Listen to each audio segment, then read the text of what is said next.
নমস্কাৰ বন্ধুসকল, পোনপ্ৰথমে মোৰ ইউটিউব চেনেললৈ আপোনালোক সকলোকে স্বাগতম জনাইছোঁ। মিছন বসুন্ধৰা 3 আহি আছে 2 অক্টোবৰৰ পৰা, সকলোৱে নিশ্চয় গম পাইছে।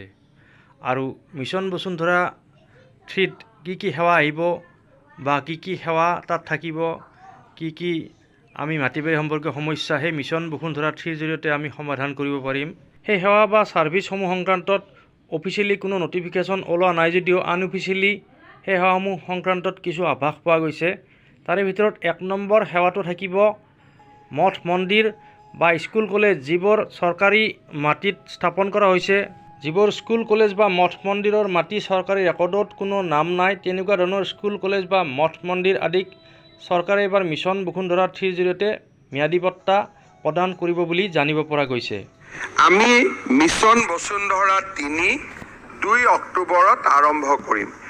এই 2 অক্টোবৰত আমি মিছন বসুন্ধৰা 3 আৰম্ভ কৰোঁতে আমাৰ প্ৰথম লক্ষ্য হ'ব গাঁৱৰ নামঘৰ আৰু স্কুল বিদ্যালয় অনুষ্ঠান আদিৰ মাটিসমূহ পট্টা দিয়া। আমাৰ অসমৰ গাঁৱে ভূঞে বহুত নামঘৰ আছে, 100 বছৰ পূৰ্ণ হৈ গৈছে, 50 বছৰ পূৰ্ণ হৈ গৈছে, কিন্তু নামঘৰটোৰ নামত মাটিৰ পট্টা নাই। 2 নম্বৰতে চৰকাৰে এইবাৰ মিছন বসুন্ধৰা 3ৰ জৰিয়তে বিশেষ এটা সেৱাত বিশেষ গুৰুত্ব দি আছে, আৰু সেই সেৱাটো হৈছে এজমালি পট্টাসমূহ ভাগ কৰা। মানে আমাৰ যিবোৰ পুৰণা পট্টা আছিল সকলোৰে নামবোৰ একেলগেই থাকে, বহুকেইটা ফেমিলিৰ নাম একেলগেই থাকে সেই পট্টাখনত, আৰু কাৰো অংশ উল্লেখ কৰা নাথাকে, মানে সকলোৰে অংশবোৰ সেই পট্টাখনত সোমাই থাকে। তেনেকুৱা ধৰণৰ পট্টাসমূহ এইবাৰ চৰকাৰে মিছন বসুন্ধৰা 3ৰ জৰিয়তে বাতৰা কৰি ভাগ কৰাৰ কাৰণে বিশেষ এটা পদক্ষেপ ল'ব বুলি শুনিব পৰা গৈছে। কিন্তু এই সংক্ৰান্তত বাতৰা কৰি সেই পুৰণা পট্টাবোৰ ভাগ কৰিবলৈ যাওঁতে কিমান সফল হ'ব বা কিমান বিফল হ'ব, সেই বিষয়ত এটা মোৰ নিজা বিশ্লেষণমূলক ভিডিঅ' মিছন বসুন্ধৰা 3 এইবাৰ হ'ব মাটিৰ কাজিয়াৰ সমাধান, এই বুলি টাইটেলত এটা ভিডিঅ' বনাই থোৱা আছে। সেই ভিডিঅ'টো চালে সকলোখিনি কথা বুজিব পাৰিব। মিছন বসুন্ধৰা 3ত আমি আৰু এটা কাম কৰিব খুজিছোঁ, সেইটো হ'ল যে আমাৰ এজমালি মাটি। আমি সকলোৱে জানো যে কিছুমান মাটিত 4জন ভায়েক ককায়েক বা 4টা পৰিয়ালৰ মাটি একেলগে আছে। মাটিটো ফালি ল'ব নোৱাৰা কাৰণে কোনেও মাটিটো কাকো নুসুধাকৈ বিক্ৰী কৰিব নোৱাৰে। ইজনে সিজনক মাটি বিক্ৰী কৰাৰ আগতে আন 3জনৰ অনুমতি ল'ব লাগে, কোনোবাই কাৰোবাক দেখুৱাই দিব লাগে, দেখুৱাই দিলে ভাল মাটিটো দেখুৱাই নিদিলে পিছৰ মাটিটো দেখুৱাই দিলে পৰিয়ালৰ ভিতৰতে এটা খেলি মেলিৰ সৃষ্টি হয়। এইবাৰ আমি মিছন বসুন্ধৰা 3ত চেষ্টা কৰিম যে যিমান এজমালি পট্টাৰ ব্যৱস্থা আছে সেইবিলাক যাতে আমি ব্যক্তিগত পট্টালৈ ৰূপান্তৰ কৰিব পাৰোঁ।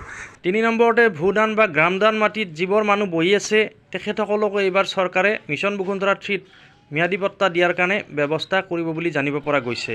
আপোনালোকে জানে, বহুতে পুৰণা মানুহে জানে যে আচাৰ্য বিনোৱা ভাৱে যেতিয়া ভূদান আন্দোলন আৰম্ভ কৰিছিল, মানুহে বহুত মাটি ভূদান আৰু গ্ৰামদানত দান কৰিছিল।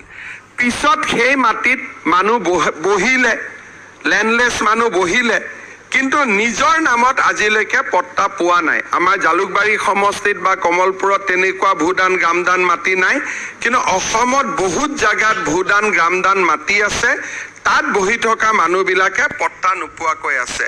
এইবাৰ আমি মিছন বসুন্ধৰা 3ত ভূদান আৰু গ্ৰামদানৰ মাটিসমূহো আমি পট্টন কৰি দিবলৈ চেষ্টা কৰিম। 4 নম্বৰ সেৱাটো হৈছে যিবোৰ দেৱোত্তৰৰ মাটি ইতিমধ্যে চিলিং চাৰপ্লাছ লেণ্ড বা চিলিং এক্টত সেই মাটিবোৰ চৰকাৰী হৈছে, তেনেকুৱা ধৰণৰ মাটিবোৰত বৰ্তমান বিভিন্ন ধৰণৰ মানুহ বসতি কৰি আছে। তেনেকুৱা ধৰণৰ মাটিত বসবাস কৰি থকা পৰিয়ালবোৰক চৰকাৰে এবাৰ মাটি আবণ্টন দিয়াৰ কাৰণে ব্যৱস্থা কৰিব মিছন বসুন্ধৰা 3ৰ জৰিয়তে, তেনেকুৱা ধৰণৰ খবৰ এটা জানিব পৰা গৈছে। দেৱোত্তৰত যিবিলাক মাটি চিলিং চাৰপ্লাছ হৈছিলে আৰু এতিয়া মানুহ বহি আছে, মন্দিৰৰ নামতো মাটি নাই, মানুহৰ নামতো মাটি নাই, কিন্তু মানুহ মাটিত বহি আছে, সেই চিলিং চাৰপ্লাছ দেৱোত্তৰ মাটিবিলাকো এইবাৰ আমি মিছন বসুন্ধৰা 3ৰ সময়ত আবণ্টন দিবৰ বাবে চেষ্টা কৰিম। আমাৰ বহুত জাগাত বামুণী গাঁও, ফুলুং আদি জাগাত দেৱোত্তৰ মাটি আছে, আমাৰ গুৱাহাটীৰ মালিগাঁও আদিত বিভিন্ন দেৱোত্তৰ মাটি আছে, চিলিঙত গৈছে মানুহ বহি আছে, কিন্তু তেওঁলোকে মাটিৰ অধিকাৰ পোৱা নাই। তেনেদৰে ৰায়তীসকলৰ কাৰণেও মিছন বসুন্ধৰা 3ত বিশেষ সুবিধা আহিব বুলি জানিব পৰা গৈছে। ৰায়তীসকলকো মিছন বসুন্ধৰা 3ত ম্যাদী পট্টা প্ৰদান কৰা হ'ব বুলি জানিব পৰা গৈছে। ইয়াৰ উপৰিও যিসকল ৰায়তী আছিলে তেওঁলোকক নিয়মীয়া কৰা। 6 নম্বৰ সেৱাত থাকিব যিসকল মানুহে ইতিমধ্যে ঘৰ বিল্ডিং আদি বনাইছে বিভিন্ন ধৰণৰ চৰকাৰী মাটিত আৰু তেখেতসকলে ইতিমধ্যে বহুদিনৰ পৰাই তাত বসবাস কৰি আছে। তেনেকুৱা ধৰণৰ চৰকাৰী মাটিত বসবাস কৰি ঘৰ মাটি আদি ঘৰ বিল্ডিং আদি বনাই থকা পৰিয়ালক চৰকাৰে মিছন বসুন্ধৰা 3ৰ জৰিয়তে ম্যাদী পট্টা প্ৰদান কৰিব। চৰকাৰী মাটিত আমি যদি বহি আছো, আচলতে নামত চৰকাৰী মাটি, কিন্তু আমিবোৰ আছোৱে, ঘৰো হৈছে বিল্ডিং হৈছে, কিন্তু মাটিটো ৰেগুলাৰ হোৱা নাই। আজি মিছন বসুন্ধৰা 3ত আমি আৰু এটা সুবিধা দিম, যাতে যোনে যোনে চৰকাৰী মাটিত আছে তেওঁলোকে মাত্ৰ 1000 টকা প্ৰিমিয়াম দি তেওঁলোকে যাতে মাটিটো নিজৰ কৰি ল'ব পাৰে।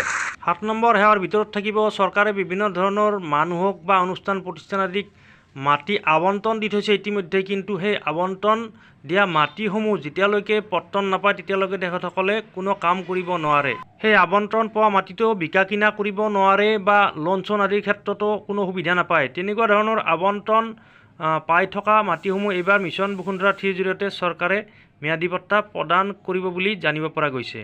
মিছন বসুন্ধৰা 3ত আমি চেষ্টা কৰিম যাতে আবণ্টন হোৱা মাটিবিলাক মানুহে 1000 টকা প্ৰিমিয়াম দি ম্যাদী পট্টালৈকে কনভাৰ্ট কৰি লয়।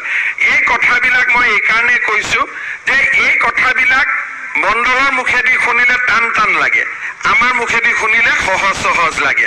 মণ্ডলে সহজ কামটোকো টান কৰি কয়, কিন্তু আমি সহজ কথাটো সহজভাৱে ল'ব লাগে।